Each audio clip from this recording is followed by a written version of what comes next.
Hello viewers, if you are new to the channel, please hit the like and subscribe button and share it with your friends. Also, click on the bell icon so that you get the latest information about the videos that are uploaded. Hello students, welcome back to the new video. In this video, we are going to continue the ongoing chapter number 15, Light. In today's session, we will discuss the terms used in reflection of light and also the laws of reflection. Let us start with the terms used in reflection of light. Now you are familiar with the term reflection. Reflection means the bouncing back of light rays after striking any surface. So let us see some common terms used in the reflection of light. The first one is incident ray. The ray of light which falls on the reflecting surface of the mirror is called the incident ray. Here, if we take mirror as the surface on which the rays of light falls, the ray of light which falls on that reflecting surface or mirror is called the incident ray. The second term is reflected ray. The ray of light which is sent back from the reflecting surface of the mirror is called the reflected ray. It means when the ray of light strikes the surface, here for example we have taken mirror. After striking the surface of mirror, it changes its direction and goes back. So that ray of light which is sent back from the reflecting surface is called as reflected ray. The third term is point of incidence. The point at which the light ray strikes the reflecting surface is the point of incidence. That means the point on the surface of the mirror where the incident ray strike. That point is known as point of incidence. The fourth term associated with the reflection of light is normal. Normal is a line drawn perpendicular to the surface of the mirror from the point where incident ray meets the surface of the mirror. That is, normal is the perpendicular to the surface of the mirror on the point of incidence.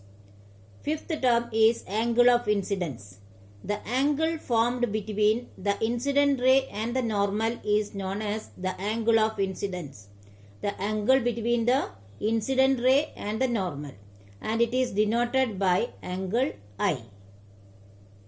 The sixth term associated with the reflection of light is angle of reflection.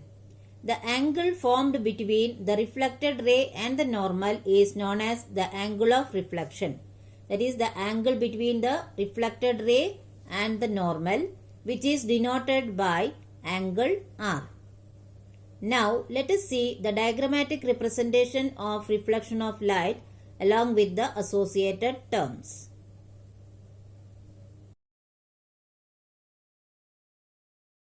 Now we will see what are the laws of reflection. There are two laws of reflection.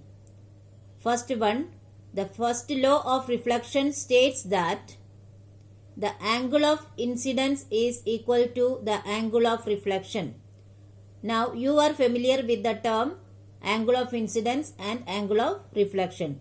The first law states that the angle of incidence is equal to the angle of reflection. It means that angle I is equal to angle R.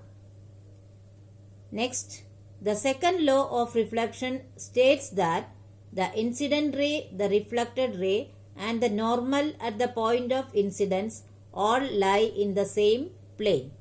So, all these three rays, that is incident ray, reflected ray and the third line, that is normal, all lies in the same plane. Now we will discuss about real and virtual images. Real image. The image that can be obtained on a screen is called the real image. The real image is formed in front of a mirror. For example, images formed on the film in a camera or on the retina of our eye are real images. See, real image are the images that can be obtained on a screen. One of the characteristic is that real image is always formed in front of a mirror or a lens. Examples, we can say the image formed in a camera or on the retina of our eyes. Both are real images. Now let us see what is a virtual image. The image which cannot be obtained on screen is called the virtual image. The virtual image is formed behind the mirror. The image formed by a magnifying glass while looking at a small object, and that in a plane mirror are the examples of virtual images in which the rays do not pass, they only appear to come from it. So what is virtual image?